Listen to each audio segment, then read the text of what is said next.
And we're back. It's deer season, baby. 2024. Fresh off of our Wyoming antelope hunt. Super successful trip. We had a blast. Now it's all whitetails. It's back to all whitetails again. Ever since we got back, I've just been super busy getting everything unpacked, everything cleaned up, repacked in the truck.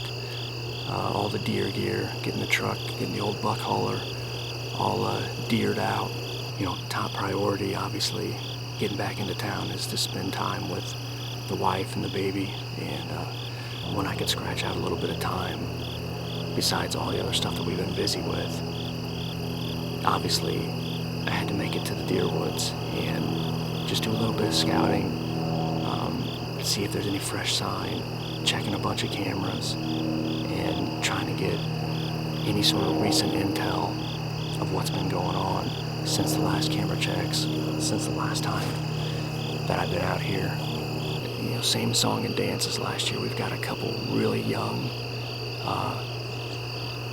really amazing bucks that so far still live here, and they still call this place home. They're still alive. They're still very comfortable here. And we want to get those deer at least another year on them, if not two, preferably two. But yeah, in order to do that, and in order to make sure that they stick around and continue to call this place home, there's a couple dominant bucks here that we definitely need to target and take out. I would say the top target, the number one on this place. He's a big-bodied brute of a deer. He's a bull. He's a deer that we've had over here for years. We've known him for years. Last year, by the time he showed up, he was barely a half rack. And I think the half that he was carrying, he had broken a tine or two on it.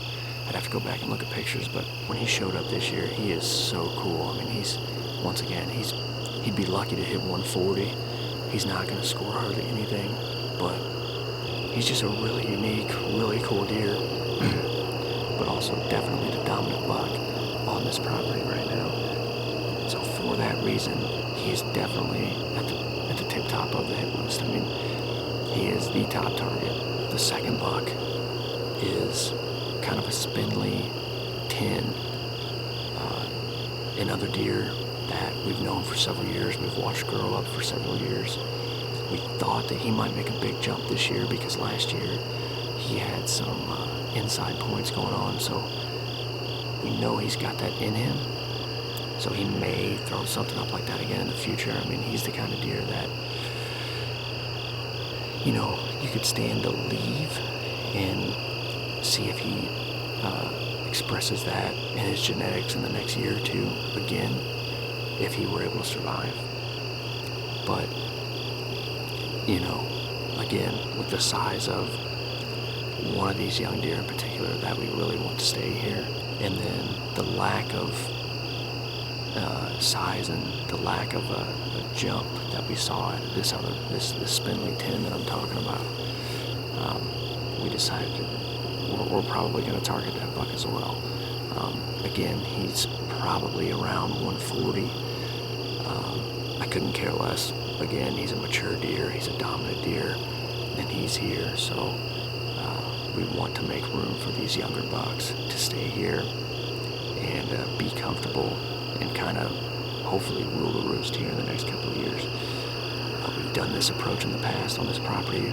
This property is just a little bit bigger than most of our other permissions. Most of our other permissions are really, really tiny pieces, but this property is just big enough that we can have a little bit of influence as far as what bucks are around, who stays, who lives here. And so if we have a year where we've got some of these smaller racked dominant bucks and we've got bigger racked younger bucks, and this has been the case on this property for the last couple of years, really, we try to take out one or two of those bucks on this property and kind of just make room for these younger bucks to grow up, get a little bit older, and thrive, and really call this place home. There is one other buck that we may target on this property. Not a huge deer. He is mature, but we're not really sure exactly if we're going to target him just yet. Again, he's probably around that 140 range. He's a really cool 10-pointer, but short beams, short tines. He's got a couple extras that are kind of cool, but other than that, he may be another buck that we target on this property as well. So I just wanted to give a quick little update about what's been going on, where we've been, what we've been doing, and yeah, it's deer season 2024. I'm pumped. There's actually, looks like 3 or 4 does just popped into the pasture, so we've got some exciting things happening. We've got some really good deer to chase, so yeah, it's officially here.